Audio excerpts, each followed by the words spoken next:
प्यारे बच्चों, मैं डॉक्टर विकास हिंदी संस्कृत सॉल्यूशन में आपका स्वागत करता हूं। इस वीडियो के माध्यम से हम हरिहर काका कहानी को प्रश्नोत्तर विधि से समझेंगे। ये प्रश्न 2 भागों में बनाए गए हैं। वीडियो के अंत में बोर्ड परीक्षा में पूछे जाने योग्य प्रश्न उत्तर सहित दिए गए हैं, अतः यह वीडियो अंत तक देखें। बच्चों, कहानी हरिहर काका भाग 1। प्रश्न, लेखक के अनुसार हरिहर काका के यहाँ से कुछ समय पहले कौन लौटा था? लेखक स्वयं ही हरिहर काका के यहाँ से कुछ समय पहले लौटे थे। हरिहर काका कितने दिनों से लेखक से भी कोई बात नहीं कर रहे थे? पिछले 2 दिनों से हरिहर काका लेखक से भी कोई बात नहीं कर रहे थे। जब लेखक ने हरिहर काका से उनकी तबीयत के बारे में पूछा तो उनकी क्या प्रतिक्रिया थी? जब लेखक ने हरिहर से उनकी तबीयत के बारे में पूछा तो हरिहर ने सिर उठाकर एक बार उनको देखा, कहा कुछ नहीं, क्योंकि वे बहुत अधिक कष्ट में थे। हरिहर काका के प्रति लेखक के प्रेम के कौन से 2 कारण थे? हरिहर काका के प्रति लेखक का विशेष लगाव था। उसके 2 कारण थे, एक वैचारिक और दूसरा व्यावहारिक। वैचारिक मतलब लेखक और हरिहर के विचार लगभग समान थे। दूसरा व्यावहारिक, हरिहर लेखक के पड़ोसी थे और उन्होंने लेखक को बचपन में खूब खेल खिलाया था। लेखक की माँ ने हरिहर के विषय में लेखक को क्या बताया था? लेखक की माँ ने बताया कि हरिहर काका लेखक को बचपन में बहुत दुलार देते थे। वह उसे अपने कंधे पर बैठकर घुमाया करते और पिता से भी बढ़कर प्यार करते थे। मझधार में फंसी नाव पर बैठे लोग चिल्लाकर भी अपनी रक्षा क्यों नहीं कर सकते? धाराओं के बीच में फंसी हुई नाव पर बैठे लोग अपनी सहायता के लिए चिल्लाएंगे तो उनकी आवाज़ दूसरे लोगों तक नहीं जा सकती। उनकी आवाज़ नदी या सागर की लहरों में ही विलीन हो जाएगी और उनकी कोई सहायता नहीं कर पाएगा। यही स्थिति हरिहर काका की हो गई थी। उनके दुख दर्द को समझने वाला कोई नहीं रह गया था।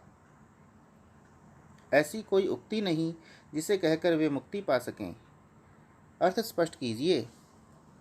हरिहर काका के पास अब ऐसी कोई उक्ति यानी बात नहीं रह गई थी जिसे कहकर वे अपना दिल हल्का कर सकें, यानी अपने दुख से छुटकारा पा सकें। लेखक यानी हरिहर काका के गांव के 3 प्रमुख स्थान कौन से बताए गए हैं? पाठ में लेखक के गांव के 3 प्रमुख स्थान कहे गए हैं। एक, गांव के पश्चिम में एक बड़ा सा तालाब, दूसरा गांव के बीच में बरगद का पुराना वृक्ष और तीसरा गांव की पूर्व दिशा में एक बड़ा सा मंदिर जिसे लोग ठाकुरबाड़ी कहते हैं। ठाकुरबाड़ी क्या है? ठाकुरबाड़ी लेखक के गांव में पूर्व दिशा में बना एक बड़ा सा मंदिर है जिसमें कई साधु रहते हैं।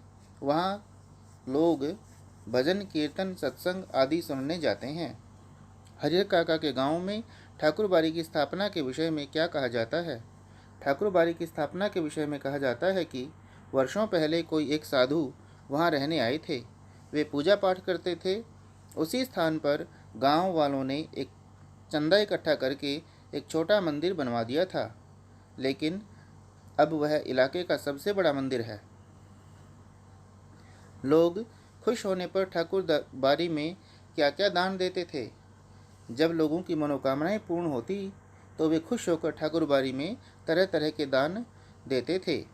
इनमें रुपए, जेवर, अनाज और ज़मीन तक शामिल थी। ठाकुरबाड़ी में पुजारी और महंत की नियुक्ति कौन करता था? धार्मिक लोगों की एक समिति ठाकुरबाड़ी में पुजारी और महंत की नियुक्ति करती थी। ठाकुरबाड़ी का क्या काम समझा जाता था? गांव के लोगों में धार्मिक भावना को जगाना और ठाकुर जी के प्रति भक्ति भावना का विस्तार करना ठाकुरबाड़ी का काम समझा जाता था। गांव में बाढ़ जैसी आपदा होने पर सब ठाकुरबाड़ी में ही शरण लेते थे। ठाकुरबाड़ी से लोग किस प्रकार जुड़े हुए थे? गांव के लोग अपना बचा हुआ समय ठाकुरबाड़ी में ही बिताते थे। साधु संतों के प्रवचन सुनने और ठाकुर जी के दर्शन करने से वे अपने जीवन को सार्थक मानते थे। ठाकुरबाड़ी के संत लेखक को क्यों अच्छे नहीं लगते थे? ठाकुरबाड़ी के संत कुछ काम धाम नहीं करते थे। वे दिन में 2 समय हलवा पूरी खाते, आराम करते और मौज उड़ाते थे। उनका यही व्यवहार लेखक को नहीं सुहाता था। हरिहर काका के कितने भाई थे? हरिहर काका के 3 भाई थे, एक उनसे बड़ा और 2 छोटे। हरिहर काका की कितनी संतानें थीं? हरिहर काका की अपनी कोई संतान न थी। हरिहर काका के हिस्से में कितनी ज़मीन आती थी? हरिहर काका के हिस्से में 15 बीघे ज़मीन आती थी। हरिहर काका ने रूठ कर भोजन की थाली आंगन में क्यों फेंक दी? घर की बहुएं हरिहर काका से ठीक व्यवहार नहीं करती थी। एक बार उसके भतीजे का दोस्त शहर से आया। घर में अच्छे पकवान बने, फिर भी हरिहर को वही रूखा सूखा भोजन दिया गया। इससे गुस्सा होकर हरिहर ने थाली आंगन में फेंक दी। हरिहर काका रूठ कर किस ओर जा रहे थे? हरिहर काका रूठ कर अपने भाइयों के पास खलिहान की ओर जा रहे थे। हरिहर काका के घर में हुए झगड़े की खबर सुनकर ठाकुरबाड़ी के महंत ने क्या किया? महंत पहले से ही हरिहर काका के जमीन की हिस्से की जमीन पर आंख गड़ाए हुए था। उसके घर में हुए झगड़े की खबर सुनकर वह पूर्णतः धार्मिक वेश बनाकर हरिहर को बहलाने और समझाने के लिए ठाकुरबाड़ी से निकल पड़ा। हरिहर काका की ज़मीन ठाकुरबाड़ी के नाम लिखवाने के लिए महंत उसे क्या लालच देने लगा? ठाकुरबाड़ी के नाम ज़मीन लिखवाने के लिए महंत हरिहर को समझाने लगा कि यह उसके जीवन का महादान होगा। जीवन भर साधु संत उसके पांव पखारेंगे और चारों ओर उसका यशोगान होगा।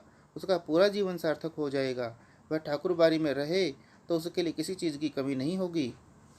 हरिहर को महंत की बातें समझ तो आ रही थीं, लेकिन फिर भी अपनी ज़मीन ठाकुरबाड़ी में देने का विचार नहीं था। वे क्या सोच रहे थे?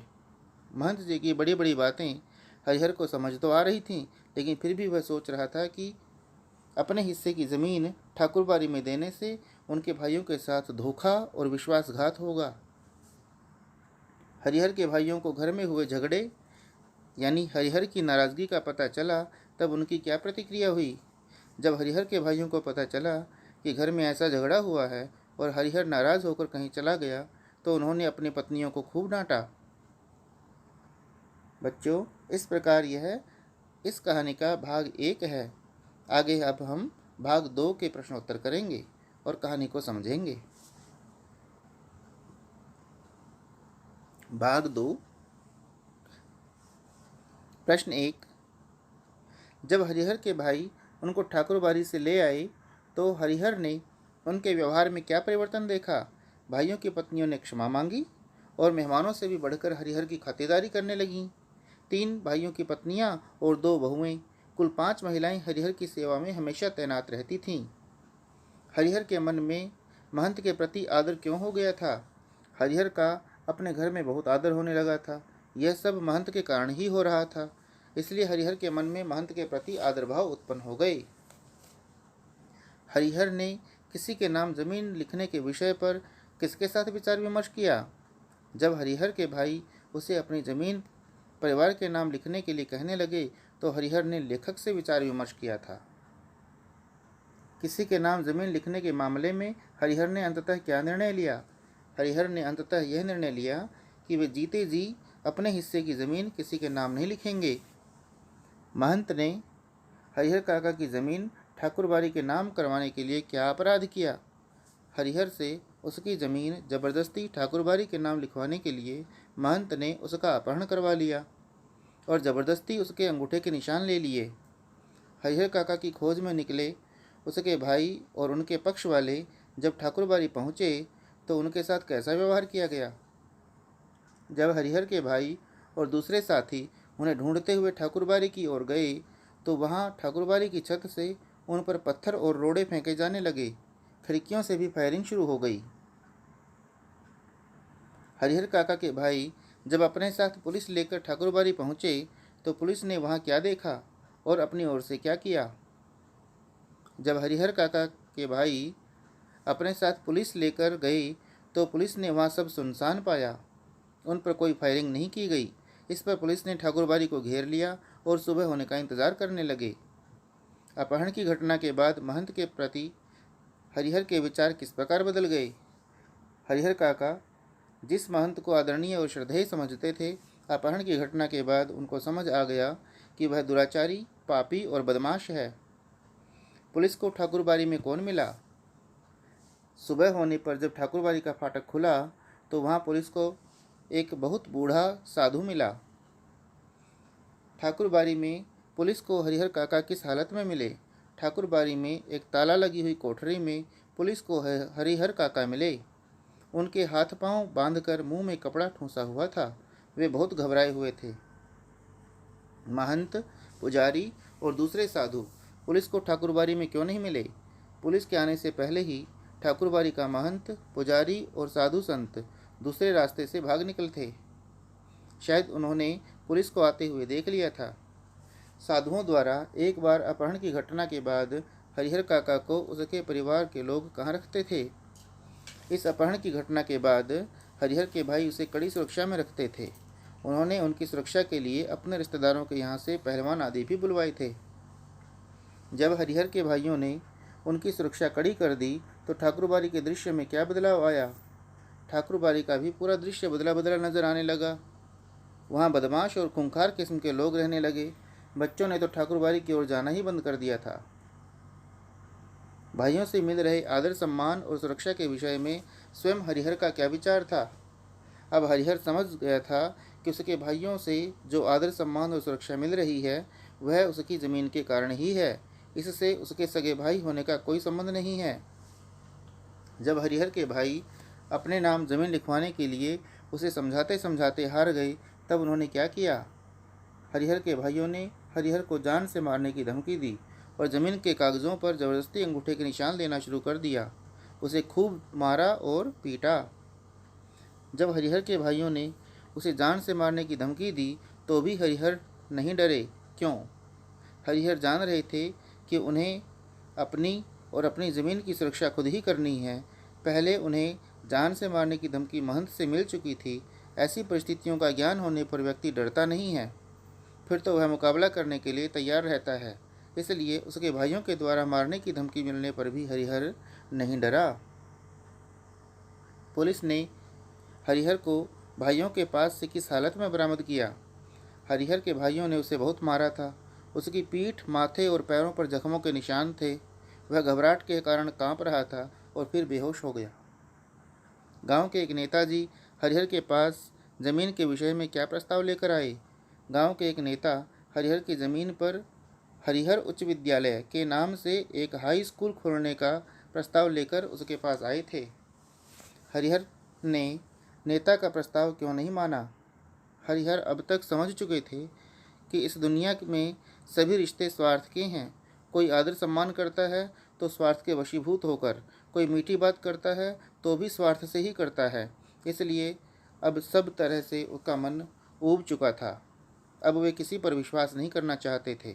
इसलिए उन्होंने नेताजी का प्रस्ताव भी नहीं माना। हरिहर काका के साथ हुई 2 बड़ी नकारात्मक वारदातों के बाद उनकी सुरक्षा में 4 पुलिस वाले रहने लगे। लेकिन फिर भी पाठ के अनुसार उनकी सुरक्षा कौन कर रहा था? लेखक के अनुसार हरिहर काका को पुलिस की सुरक्षा होने के बावजूद ठाकुरबाड़ी और भाइयों की ओर से ही वास्तविक सुरक्षा दी जा रही थी। वे दोनों ही इस बात के लिए सावधान थे कि कोई दूसरा पक्ष हरिहर के साथ जोर ज़बरदस्ती न करने पाए।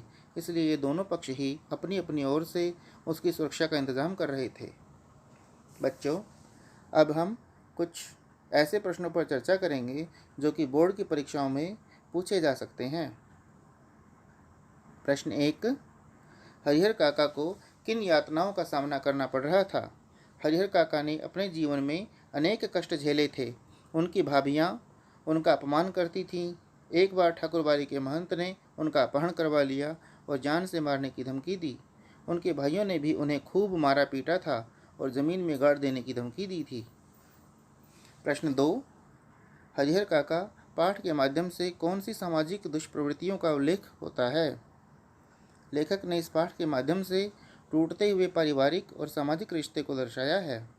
अपनी स्वार्थ लिप्सा के कारण भाई भाई की हत्या करने को तैयार हो जाते हैं। समाज के दूसरे लोग भी समस्या का समाधान खोजने में मदद करने की अपेक्षा चर्चा स्वाद में मग्न रहते हैं। इस पाठ में आध्यात्मिकता की आड़ में दिखावा और असामाजिक प्रवृत्तियों के पैर पसारने की ओर भी संकेत किया गया है। प्रश्न 3, हरिहर काका के साथ उसके सगे भाइयों का व्यवहार क्यों बदल गया? हरिहर काका ने अपने हिस्से की 15 बीघा जमीन अपने जीते जी किसी के नाम लिखने से इनकार कर दिया था। उस जमीन पर भाइयों की नज़र थी। जब उन्होंने वह जमीन महंत की ओर या किसी अन्य दान में जाती हुई दिखी तो उन्होंने हिंसक रूप धारण कर लिया। इस पाठ के आधार पर बताइए कि समाज में स्वार्थपरता की प्रवृत्ति बढ़ती जा रही है। इस पाठ में हरिहर काका के भाई अपने स्वार्थों की पूर्ति के लिए अपने भाई की जान के दुश्मन बन बैठे हैं। दूसरी ओर साधु संत भी आध्यात्मिक होने का केवल ढोंग करते हैं। वे लोभ लालच में फंसकर एक असहाय व्यक्ति के साथ जबरदस्ती करते हैं और उसे जान से मारने की धमकी तक देते हैं। गांव के दूसरे लोग भी हरिहर की सहायता करने की बजाय अपनी विनोद चर्चा में उनकी दशा का भरपूर आनंद लेते हैं। इससे कहा जा सकता है कि समाज में स्वार्थपरता की प्रवृत्ति बढ़ती जा रही है। प्रश्न 5,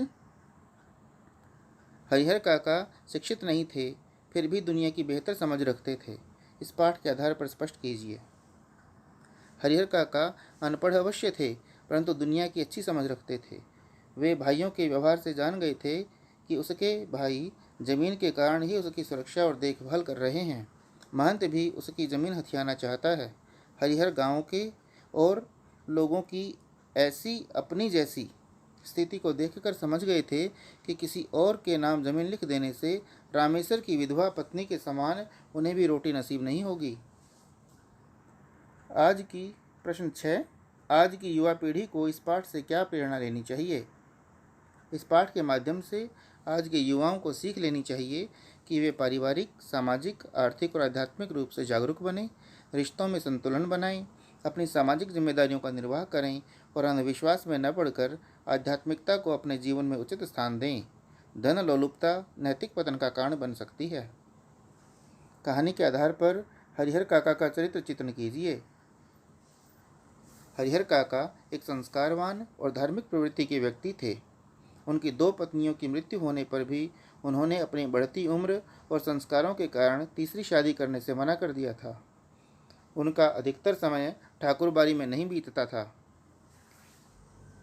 हरिहर को बच्चों से बहुत प्रेम था। उन्होंने पड़ोस में रहने वाले लेखक को पिता से भी अधिक दुलार दिया। वे अपने अधिकारों के प्रति एक जागरूक व्यक्ति थे। हरिहर अनपढ़ होते हुए भी शिक्षित थे और दुनियादारी की समझ रखते थे। उनका अधिकतर समय ठाकुरबाड़ी में ही बीतता था। इतना होने पर भी वे विवश अवश्य थे। बच्चों, आशा है कि यह वीडियो पाठ समझने में आपकी सहायता करेगी।